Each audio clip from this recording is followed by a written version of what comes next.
A butcher shop in a Muslim area of Paris.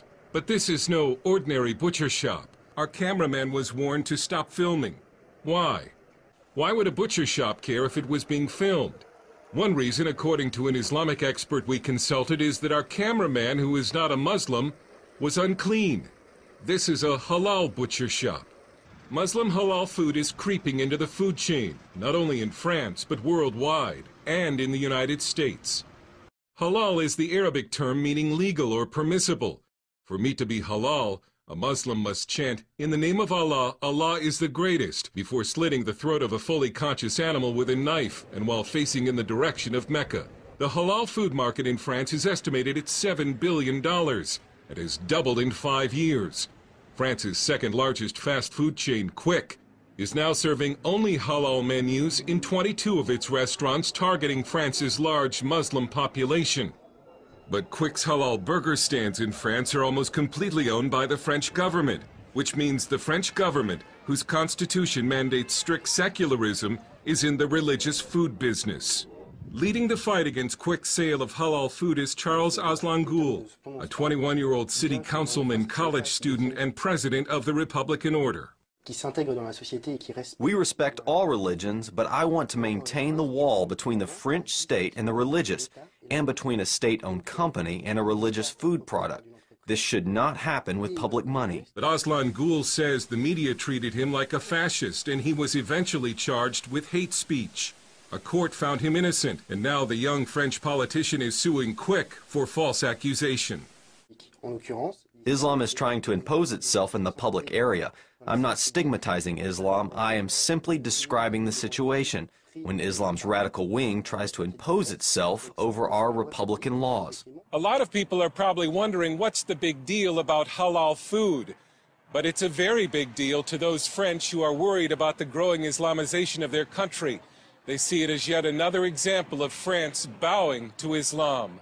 Alain Wagner is a French activist with the Alliance Against Sharia. Islam is introducing Sharia in our society. And that's not clear for people.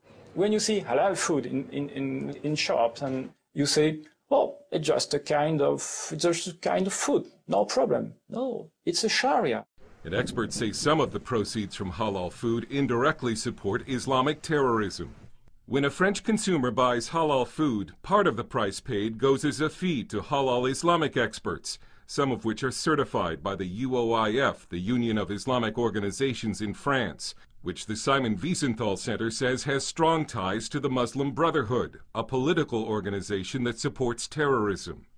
When French journalist and author Alex Delval began investigating how the Muslim Brotherhood was attempting a mafia-style takeover of France's halal food industry, his life was threatened. 60%, nearly 60% of halal food in France is controlled by organizations belonging to the Muslim Brotherhood. It's why we must stop those people to control the shops, halal shop. It's the main financement of Muslim Brotherhood. Halal food is also spreading throughout Britain.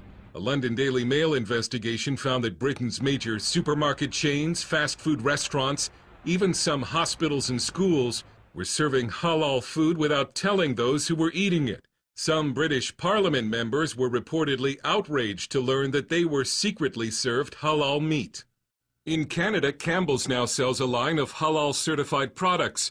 And in the United States, McDonald's, Walmart, and Whole Foods now offer halal choices. In North America, one of the halal certification organizations is the Islamic Society of North America, which was an unindicted co-conspirator in the Holy Land Foundation terror trial, because it was tied to the terror group Hamas, which is an offshoot of the Muslim Brotherhood.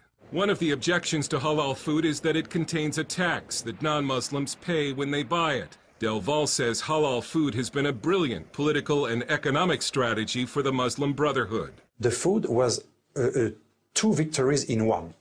We split people, we divide two societies inside of a society, and we make money. Wagner warns Western societies about accepting halal food and says it should not be compared to kosher food. No, it's not like kosher food. Kosher-eating people are not preaching for the destruction of democracy. Halal food is Sharia, and we need to ban any Sharia-related thing in our society. Dale Hurd, CBN News, Paris.